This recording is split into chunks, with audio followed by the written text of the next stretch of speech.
Il-Gvern qed iżomm komunikazzjoni kontinwa mal-impjegati u rappreżentanti tal-kumpanija Carlo Gavazzi International li ddeċidiet li tirriloka barra minn Xtutna. Biex jiġu salvagwardjati l-interessi ta' madwar 140 ħaddiem, il-Ministeru għall-Ekonomija nieda proċess biex jinstabulhom impjiegi alternattivi u anke aħjar, tant li minnu fih kien hemm interess minn kumpaniji oħrajn li jassorbu lil dawk affettwati. Stqarrja mill-Gvern qalet kif il-ġimgħa filgħodu ġie infurmat li wara 40 sena f'pajjiżna l-Kumpanija Internazzjonali tal-Manifattura se tkun qed tagħlaq l-aħħar taqsimiet tagħha u timxi lejn il-Messiku u ċ-Ċina fix-xhur li ġejjin. U mifhum li l-bidla mhux se tidħol fis-seħħ qabel mill-inqas 7 xhur oħra. Minkejja tħassib dwar l-impatt ta' din id-deċiżjoni fuq l-impjegati dedikati li għal bosta snin taw semhom mas-suċċess tal-kumpanija f'pajjiżna, il-Gvern tenna li l-ġid u l-ġejjieni tal-ħaddiema jibqgħu il-prijorità ewlenija tiegħu. Fil-fatt permezz tal-Ministru Silvio Xkembri bdew diskussjonijiet mal-kumpanija u partijiet oħrajn biex jiġi żgurat li kull ħaddiem affettwat jirċievi l-appoġġ kollu meħtieġ u fl-iqsar żmien possibbli tinstab soluzzjoni għal kull wieħed minn dawk affettwati. Waqt il-programm Temi fuq One Radio il-Ministru tenna li f'sitwazzjonijiet bħal dawn tidħol il-politika għaqlija tal-Gvern li jgawdu minn ekonomija b'saħħitha u l-akbar stabbiltà.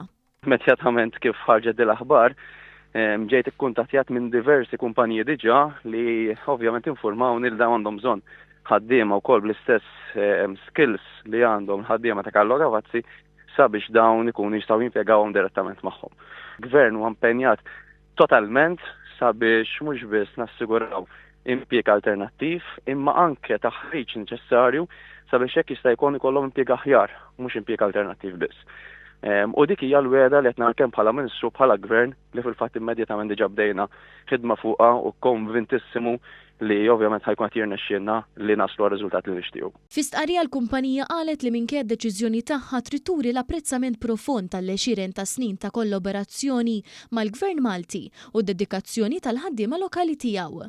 Carlo Gavazzi qalet li jgrata l-kollaborazzjoni mill-qrib li karatterizzat l-operazzjonijiet tagħha f'Malta matul is-snin u hi impenjata li tiżgura li l-proċess isir b'mod trasparenti u rispettuż. Aktar kmieni l-General Workers Union li tirrappreżenta lil ħaddiema ħabbret li daħlet formalment f'perjodu ta' konsultazzjoni ta' 30 jum mal-kumpanija fejn qed tiltaqa' mal-impjegati kollha fl-impjant. Carlo Gavazzi ilha topera f'pajjiżna mill-1988 u l-ħaddiema Maltin kienu strumentali biex jitrasformaw l-impjant f'ċentru sħiħ ta' riċerka u żvilupp.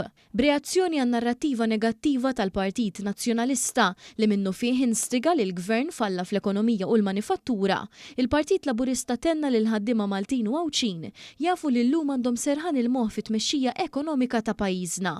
Fi stqarrija l-Partit Laburista sostna li l-unika ħaġa li l-PN jibqa' mfakkar fiha illi l-aħħar Ministru Nazzjonalista responsabbli kien jilab l-imħatri li l-manifattura f'Malta kienet se tispiċċa.